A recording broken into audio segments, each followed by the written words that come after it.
is there waxaa waaye ask meaning to say something in wax la yiraahdo when you want information or help markaad u baahan tahay marka goorma waxaas oo dhihi doontaa in wax la dhahan goorma yani when you want information or help markaad u baahan tahay information ama help caawinaad Soomaaliyiis muxuu noqonaa weydii example marka don't be afraid to ask your teacher yani ha ka cabsan inaad macalinkaada wax weydiiso goorma marka whenever you don't understand a lesson yani mar walba cashir aad fahmin don't be afraid to ask your teacher macalinkaada ha ka cabsan haddaan waxaan fahmaysay teacher I don't understand I have a question about the lesson explain it to me clearly si cad iyo sharax so hadda brevet joogto da school joogto don't be afraid to ask your teacher ask him because يعني أسهل كان الحجة إنه 10 ربكو شرح مركز دون يعني حكى عن سنة دون أفرادي.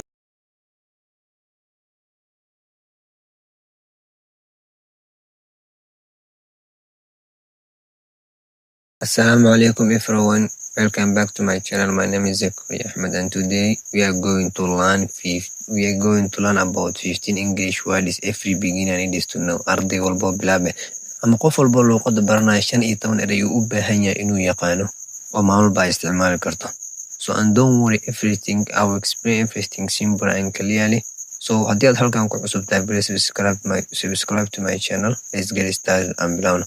Erayga ugu horeeya waa believe macnihiisa horta maxaan baran doonaa we learn wordkii meaning in English an example oo natural oo sentence oo eray uu ku jiro iyo sidoo kale Somali translation intaas aan baran doonaa. Erayga ugu horeeya waa believe macnihiisu meaning in English to think that something is true yani inaad u maleyso inay wax run yihiin Somali rumayso ama aamin labadaas oo faabka Somali translationkiisa. Example sentence marka anoo isticmaalayno erayga I believe that I can speak English better if I practice every day. waxaan aaminsanahay inaan luqadda ugu hadli karo luqadda Ingiriiska si fiican if I practice every day haddaan practice garay and that's something really because practice makes you perfect. qof walbo practice inuu sameeyo u baahan yahay. Erayga ku xigo erayga labaad waxaa waaye practice waa kana meaning macnihiisu muxuu English to do something many times to become better يعني in wax la sameeyo waqti fara badan si loo noqdo better sidii ka fiican. Somali translation ku celceli I mean practice inaad wax ku celceliso. Example I practice speaking English waxaan ku celceliyaa maxaan practice ka luqadda Ingiriiska with my classmates yaa way marka classmates maxaa arday isku fasalka aati after every lesson يعني arday isku fasalka aan speaking kula practice gareeyaa after every lesson 10 walba kadib. Okay waa 3 areas dhaxad waxaa waaye understand meaning to know the يعني macnihiisu muxuu yahay to know the meaning of something inaad garanayso wax macnahooda. Somali fahan example I understand the lesson because the teacher explains it very clearly. sababtoo macalinka wuxuu u sharxaa very clearly yani si saa'id oo cad u sharxaa waxaan fahmaa cashirka sababtoo macalinku wuxuu sharxaa si cad. Okay waa 3 word for waxaa waaye remember meaning in English to keep something in your mind inaad wax maskaxda ku hayso. Somali maxay noqonaysaa marka xasuuso ama xasuusin inaad wax qofku aad xasuusato. Example remember this new words and erayada cusub xasuusnaaw and try to use them in your daily conversation. waxaan isku daydaa ayaga inaad u isticmaasho jumladaha maalinlaha and that's something big wax yar maaha yani markaad erayada hadda barato I'm saying to you try to use them in your daily conversation. isku day inaad u isticmaasho kuwa real life ama daily conversation marka hadlayso erayada isticmaal. Okay erayga kale waa answer macnihiisu muxuu yahay to reply to a question in su'aal laga jawaabo ama ka jawaabid. Example please answer the teacher's question using a complete English sentence يعني macalinka su'aashiisa ka jawaab using adigoo isticmaalayo a complete English sentences يعني jumlad English oo dhameystiran adoo isticmaalayo macalinka u jawaab. So answer maxaa macnaheedu to reply to a question in su'aal laga jawaabo. You must know these 15 words wayna taqaanaa 15 eray sababtoo waa erayada maalin walba la isticmaalo.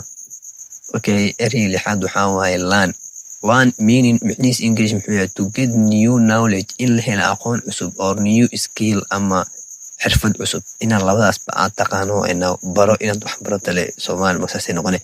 Example, I want to learn 5 new English words before I go to bed every night. يعني waxaan u baahanahay inaan barto 5 eray before I go to bed every night. habeen walba intaan sariirta aan ku soo waxaan u baahanahay inaan barto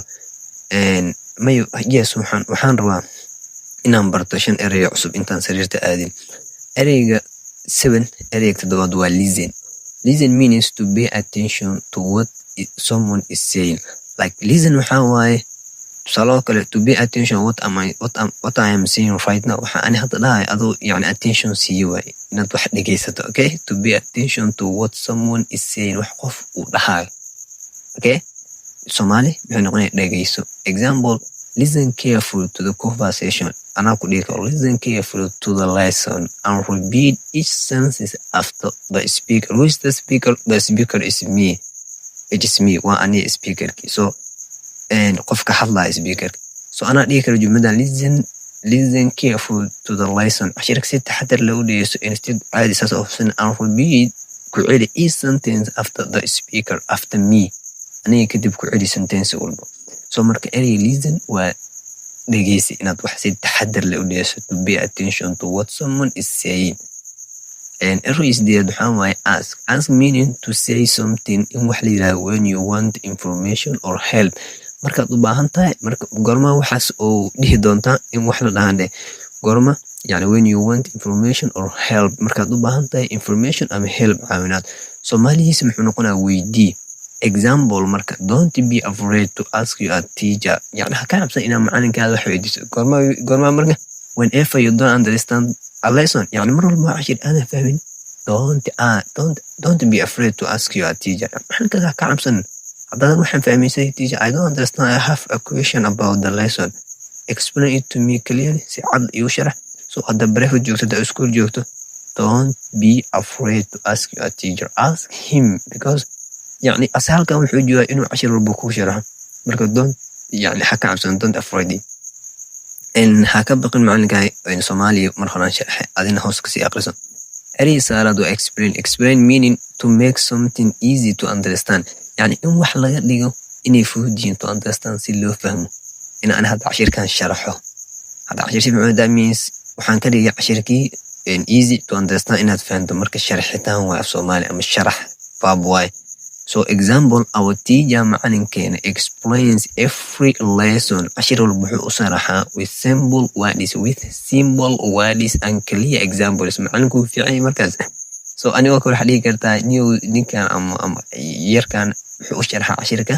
This boy explains every lesson with simple words and clear examples. haddaa cashiraanteeda ka hesho haddaa macalinkaada uu yahay, hadduu qof saaxiibo aad tihiin saan waa ku ammaan karta. yani wuxuu u sharaxaa cashirka very يعني and every lesson 10 ربو with simple words erey fudud ku sharaxa and clear examples iyo tusaalooyin cadow ku sharaxa. tusaalooyinkan oo kale oo fudud. ereyga tawnaad waxaa waaye improve meaning to become better than before. in la fiicnaa sidii yani improve getting better before, sidii inaad ka fiicnaato horumar ama hagaag labada way noqonay. Example, reading English books every day waxay hagaajin doontaa marka maalin walba inaad buugaag aqriso. will improve your speaking and vocabulary. yani mar walba haddaad buug aqriso speaking-kaana wuu fiicnana, vocabulary barna waa barnay because you are reading every single day. and ereyga 11 waxaa waaye speak meaning to use your voice to say words. inaad isticmaasho codkaada saa wax u dhahdo. Somali hadal. Example, try to speak English with your friends even if you make a small mistake. حتى هذا سمعني سقالات دير يعني try to speak English with your friends. أصحابته اسكودا إنا كلها لغة إنجليزية and even if you make small mistakes. حتى هذا سمعني سقالات دير. and to ألف محاوى read meaning English to look at words. You know, when we read we look at words أريد فيرنا so and understand them in ay kala fahmo. yani ereyada in la fiiriyo micnahoodan la fahmo.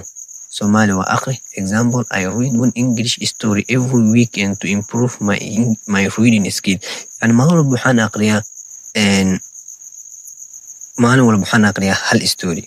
wait, I read yet one English story maalin walba aqriyaa every weekend. marka weekend means day off, maalinta iskuulka u jira, maalinta xaafadda joogta. sabab aan aqrinayo to improve inaan horumariyo my English skill يعني English skill key something like that.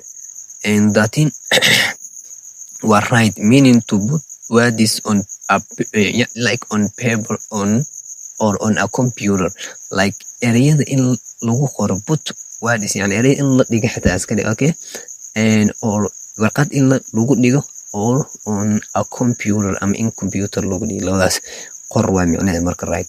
Write 5 new English sentences every day and read them aloud, iyakana kor u aqri. يعني write 5 new English sentences every day, maalin walba aqri 5 jumladood cusub and read them aloud, korna u aqri. يعني reading them aloud helps you memorize the words, ereyada inaa xifdisiyo ka caawine. And 14 area and waxaa waay repeat, meaning to say in wax la yiraahdo or do something again, ama yani in la yiraahdo ama in wax la sameeyo mar kale. repeat Soomaali muxuu noqonaa ku celi. Example kiisa, repeat each sentences 3 times until you can say it without looking. يعني جملة walba ku celi 3 times until you can say it without looking, adoo eegin ilaa aad ka dhihi karto jumladaas ku celi. يعني markaa wax memorize garanaysa isticmaal kartaa. Yes, jumlad cajiib. Repeat each sentences 3 times and you can say it until you can say it without looking, adoo fiirin intaa ka dheer. Erey ugu dambeeya waxaa waa use meaning English waxaa waa to do something with a thing or word for a purpose, ujeedo. So marka isticmaal uu noqonaa micnihiisa. Example, use the new words you learn when you talk to your classmate. يعني use isticmaal the new words you learn, ereyada cusub aad barato when you talk to your classmates, markaad la hadlayso arday isku fasalka aad tihiin every day, maalin walba. So that's it for today's lesson. So marka waxaan baranay we learned 15 daily English words every beginner needs to know. So and marka hadda waxaan ka rabaa marka write one sentence in the comments using the first 3 words xitaa ama saddexda erey ugu horeysa adoo isticmaalaya. Marka waa markaade waan aqrin doonaa. I will read every comment. So if this lesson helped you, please, if you are new here, subscribe to my channel. Halka cusub tahay وعشركان نوكو عايو, please subscribe to my channel. See you in the next lesson. Bye bye. Goodbye.